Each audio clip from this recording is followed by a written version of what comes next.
In 1921, a black Wall Street millionaire named O.W. Gurley stood on the corner of Greenwood Avenue and watched his empire burn to the ground. The flames weren't started by accident. They were lit by a white mob armed with dynamite, deputized by the local government, and flying in airplanes overhead, dropping firebombs on his neighborhood. His name? You've never heard it. And that's exactly what they wanted. Because if you knew there were black millionaires when your great-grandparents couldn't even vote, it would shatter everything you were taught about history. Let me show you 7 names they buried. Between the 1890s and 1930s, something extraordinary happened in America that your history textbooks conveniently forgot to mention. Despite living under Jim Crow laws, despite facing legalized terrorism and systemic oppression at every turn, black Americans built wealth that rivaled white elites. In places like Tulsa, Oklahoma, Durham, North Carolina, and throughout Mississippi, black entrepreneurs were creating banks, newspapers, oil companies, luxury hotels, and thriving business districts. They weren't just surviving, they were dominating. And that was the problem. Because here's what they don't want you to understand. Every single black millionaire was living, breathing proof that white supremacy's foundational lie was false. The entire system depended on convincing everyone that black people were naturally inferior, incapable of building wealth or contributing to civilization. But when Black Wall Street had more millionaires per capita than most white neighborhoods, when black women were out-earning white businessmen, when former slaves were becoming landowners and philanthropists within a single generation, that lie fell apart. So the system did what it always does when threatened. It responded with violence, with legislation, and most insidiously, with erasure. They burned the towns. They drove out the families. They stole the land. And then they wrote the history books as if none of it ever happened. Let's start with the woman who became so successful that white historians literally couldn't handle it. Madam C.J. Walker was born Sarah Breedlove in 1867 to parents who had been enslaved on a Louisiana plantation. She was orphaned by 7, married by 14, and widowed by 20 with a young daughter to feed. She worked as a washerwoman, making barely $1 a day, and she was losing her hair from the stress and the harsh chemicals in the hair products available to black women at the time. So she did what entrepreneurs do. She saw a problem and created a solution. Walker developed her own line of hair care products, specifically for black women, and built a door-to-door sales network that would make modern MLM companies look like lemonade stands. By 1910, she was employing thousands of black women across the country, giving them financial independence and purpose in an era when their options were domestic work or nothing. By 1919, she was worth over $1 million, making her America's first self-made female millionaire. Not the first black female millionaire. The first female millionaire, period. She bought a mansion in upstate New York, right next to John D. Rockefeller's estate, just to prove that black excellence belonged everywhere white wealth did. But here's what they did to her legacy. For decades, white historians either erased her completely or credited her success to everyone except her. They said her white lawyer really ran the business. They claimed she just got lucky. Some textbooks mentioned her in a single sentence, if at all, because acknowledging that a black woman born into slavery had out-business, personed the captains of industry, would require admitting something they couldn't afford to admit. And it gets worse, because while Walker was becoming famous, there was another black woman who was even richer, and history buried her so deep that most people have never heard her name at all. Annie Malone was born in 1869 in Illinois, orphaned as a child, and built a hair care empire called Poro that made Madam C.J. Walker's company look small. At her peak, Malone was worth an estimated $14 million. She employed 75,000 people worldwide. She owned an entire city block in St. Louis that housed her factory, a school, a theater, and apartments for her workers. Walker actually got her start as one of Malone's sales agents before striking out on her own. Malone was the blueprint, but Malone made a critical mistake. She was too generous. She gave millions to orphanages, funded black schools and colleges, supported civil rights organizations, and became one of the first black female philanthropists in American history. And when she went through a bitter divorce in the 1920s, her white lawyers and a racist court system systematically drained her fortune through legal fees and judgments that would never have been applied to a white businesswoman. By the time she died in 1957, most of her wealth was gone, and history had erased her name so thoroughly that the innovations she pioneered were credited to others. Two of the richest self-made women in American history, both black, and for over a century, America pretended they didn't exist. Now let's go back to that burning street in Tulsa. O.W. Gurley was born in 1868, just 3 years after the end of slavery. He moved to Oklahoma during the land rush and used his savings to buy 40 acres in a section of Tulsa that would become known as Greenwood. He had a vision. He wanted to create a place where black people could build wealth without depending on white businesses that discriminated against them. So he sold lots exclusively to black buyers and opened a rooming house and a grocery store. Other black entrepreneurs followed, and within 2 decades, Greenwood had transformed into the wealthiest black community in America. By 1921, this 35-block neighborhood had over 300 black-owned businesses. There were banks, hotels, movie theaters, law offices, doctor's offices, a hospital, a bus system, luxury cars on the streets, and multiple millionaires. Black Tulsans called it Little Africa. Everyone else called it Black Wall Street. A newspaper at the time described it as having more than a dozen churches, 5 hotels, 2 theaters, a library and a hospital, schools, law offices, a half-dozen grocery stores and as many restaurants, its own bus and taxi service, its own water system, and over 300 other commercial establishments. In the Jim Crow South, built by people whose parents had been enslaved. And then, on May 31st, 1921, it was all destroyed. A black teenager named Dick Rowland was accused of assaulting a white elevator operator. He didn't do it, but that didn't matter. A white mob of thousands, many of them deputized by law enforcement, attacked Greenwood with guns, torches, and, according to eyewitness accounts, airplanes that dropped incendiary devices on buildings and fleeing families.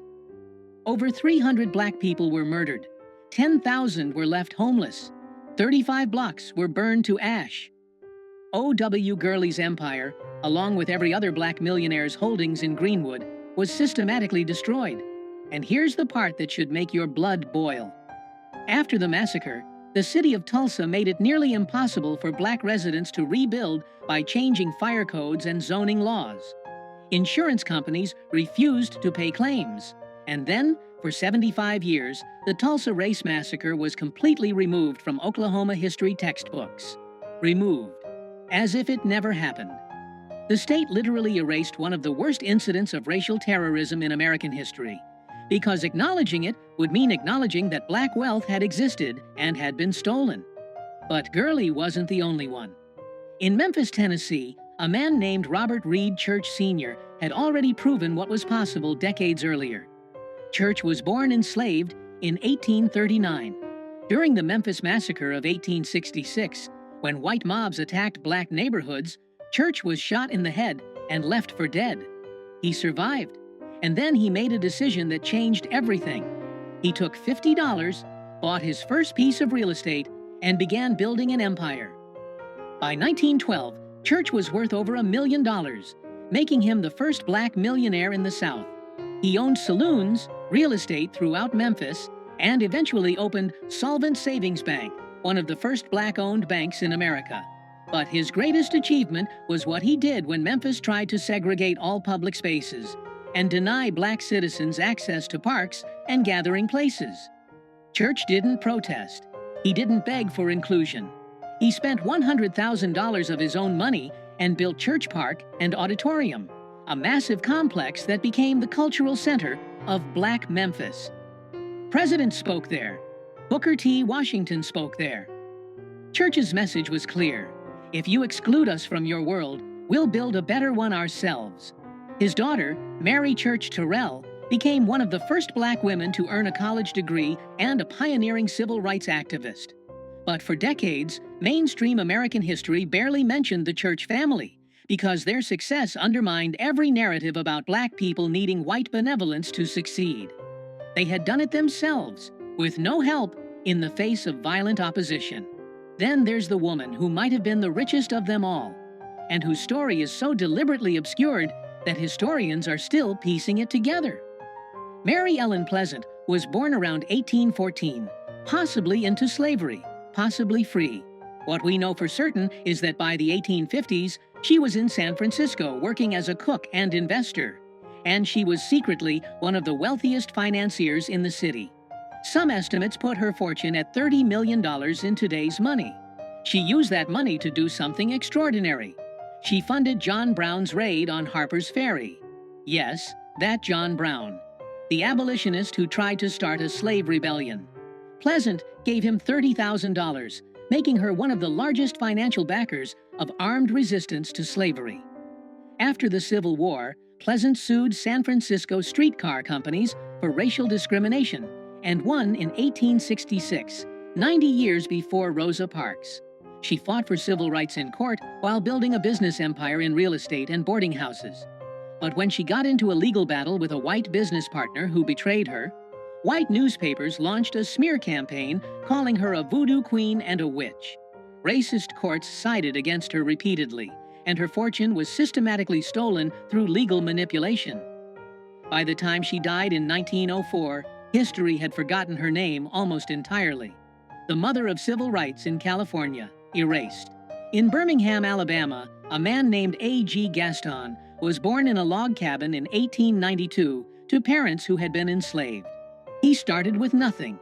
He sold firewood and peanuts as a child, worked in the coal mines as a young man, and then began building what would become Birmingham's black business empire.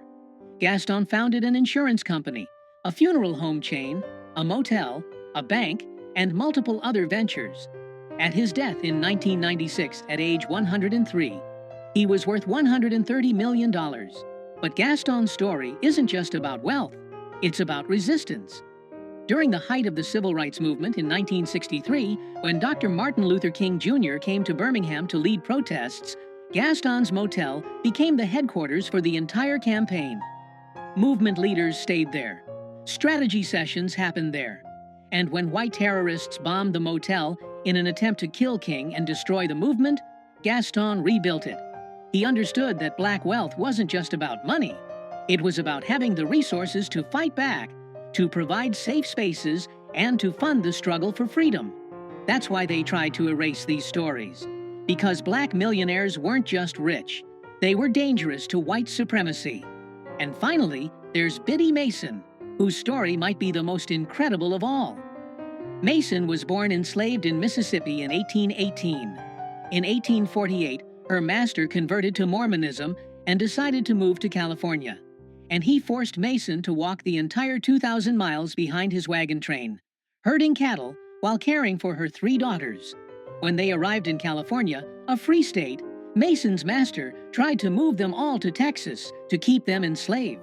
But Mason had learned something on that long walk. She had learned her own worth. She sued for her freedom in 1856, and she won. With no education and no resources except her skills as a nurse and midwife, Mason began buying property in Los Angeles. Piece by piece, block by block.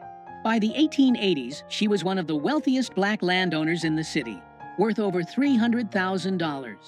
And like so many of these millionaires, she used that wealth to uplift her community. She paid property taxes for families about to lose their homes. She funded schools and churches. She visited prisoners and provided for the poor. When she died in 1891, white Los Angeles tried to bury her in an unmarked grave in an attempt to erase her legacy. For 90 years, her story was forgotten until a historian digging through old property records discovered the truth. Biddy Mason had been one of the most important figures in early Los Angeles history, and the city had deliberately forgotten her. So, here's what they don't want you to know. These 7 names represent just the beginning. Historians estimate that hundreds of black millionaires existed between 1865 and 1930, but their records were destroyed in courthouse fires, race massacres, and deliberate archival losses. The 1921 Tulsa Massacre wasn't unique. Between 1898 and 1923, at least 26 black towns and business districts were destroyed by white mobs, often with government backing. Rosewood, Florida; Wilmington, North Carolina; Elaine, Arkansas. Each time, the pattern was the same: burn the buildings, murder the resistors, steal the land, and then erase it from history. The system didn't just steal their wealth, it stole their proof of existence. Because if future generations knew that black Americans had built millionaires and empires despite slavery, despite Jim Crow, despite terrorism, then every excuse for the racial wealth gap would fall apart. People couldn't say black people just need to work harder when the evidence shows they did work harder and their work was literally burned to the ground. They couldn't claim black people have no history of business success when the evidence shows they built thriving business districts that were systematically destroyed. The erasure wasn't an accident. It was the policy. So why does this matter now? Because every time someone suggests that black Americans are responsible for their own poverty, they're repeating a lie built on mass graves and erased history books. Black Americans did build wealth. They built it against impossible odds. And when they succeeded, the system destroyed it and then pretended it never existed. The racial wealth gap isn't the result of lack of effort or ability. It's the result of domestic terrorism, legal theft, and historical erasure. Madam C.J. Walker, O.W. Gurley, Robert Reed Church, Mary Ellen Pleasant, Annie Malone, A. G. Gaston, Biddy Mason. Say their names, share their stories, learn about the hundreds more who were erased. Because the greatest threat to oppression has always been remembering what they tried to make us forget. These 7 people proved that black excellence isn't new. It's been here all along. They just burned the receipts and hoped you'd never ask questions. But now you know, and knowing changes everything.